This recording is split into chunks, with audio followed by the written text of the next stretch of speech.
Hello and welcome to the latest installment of 32 Jackpot Marketing Secrets from History's Greatest and Craziest Persuaders with David Lowenthal. I am David Lowenthal, and today we're going to be talking about how you can use public relations to raise money and for profit.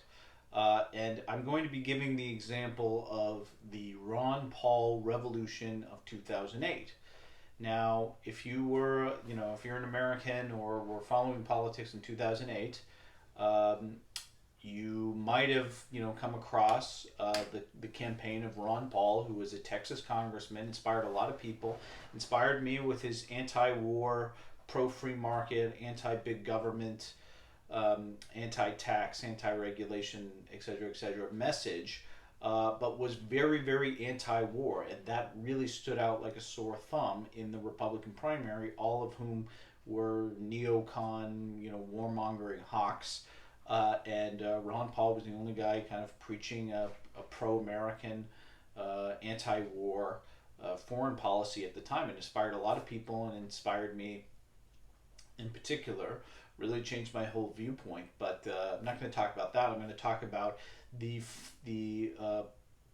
political and public relations oriented strategy he had that both got him lots of recognition and raised him lots of money. Now, I'm not sure where it came from, if it was someone in the campaign or one of his outside supporters, but someone came up with this idea of the money bomb.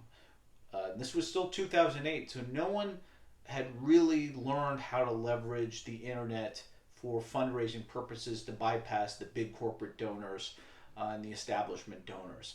Howard Dean in 2004 on the Democratic side did a little bit, but it wasn't so sophisticated, and it really fizzled out after. But Ron Paul, and this was in the age of Barack Obama, when he first got the scene. So the idea that anybody, especially on the Republican side, could leverage their own kind of grassroots energy was really remarkable. But Ron Paul did it, and so back to what I was saying, he created this thing called the money bomb, which generally is you pick a day to raise massive amounts of money to get everybody just to chip in a little bit or a lot, depending on how much they can afford, so they can raise money.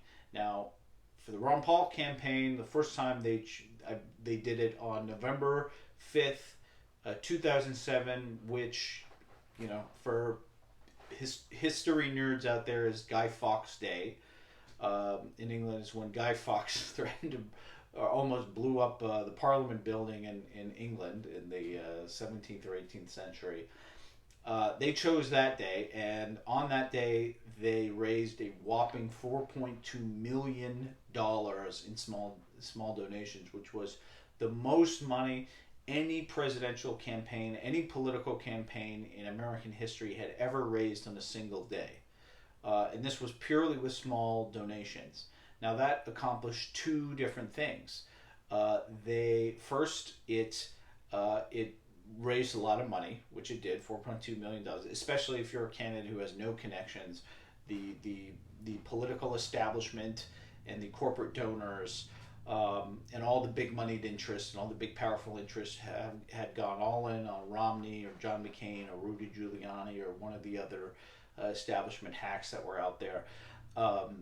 So it raised him a lot of money, but it also got him a lot of press. People were talking about him on all the cable news networks and in the newspapers and online and on talk radio, and it generated a lot of enthusiasm, which in turn raised more money. So it was essentially using a PR device to raise money, and they did it again later on in the 2008 campaign, and I think raised another $6 or $7 million.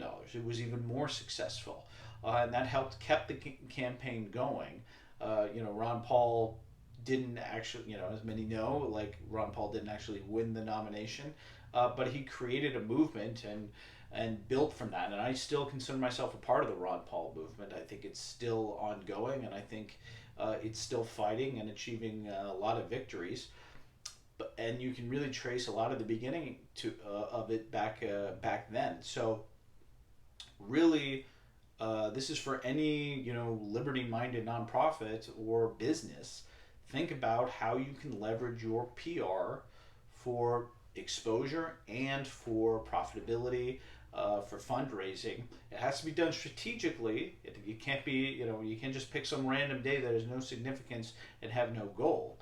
But, public relations is a great, tool for fundraising and for selling, and vice versa. Selling and fundraising is a great tool for PR.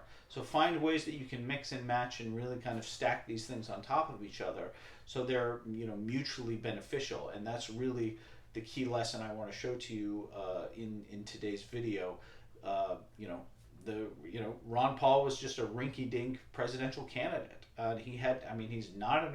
He's a very brilliant man, but he's not a very polished guy. He speaks in, he speaks in all sorts of, he goes on tangents of all sorts of kinds, and he's not polished by a special, public relations guru or media guru or something like that. He just kind of speaks from the heart and says what he means. But he managed to do all this. He managed to create this movement around himself using these kinds of tactics. And anybody watching this video, especially libertarian-minded nonprofits and entrepreneurs, can do the same. So thank you for watching today's video of 32 Jackpot Marketing Secrets from history's greatest and craziest persuaders. I'm David Lowenthal. If you like what you see and you'd like to subscribe to my daily newsletter, where I reveal all sorts of daily tips about direct response marketing and copywriting and branding and business and politics and all sorts of things, you can sign up at the link in the description, and you also get a free ebook copy of my book, 32 Jackpot Marketing Secrets from history's greatest and craziest persuaders. So go there, sign up, and I'll see you next time.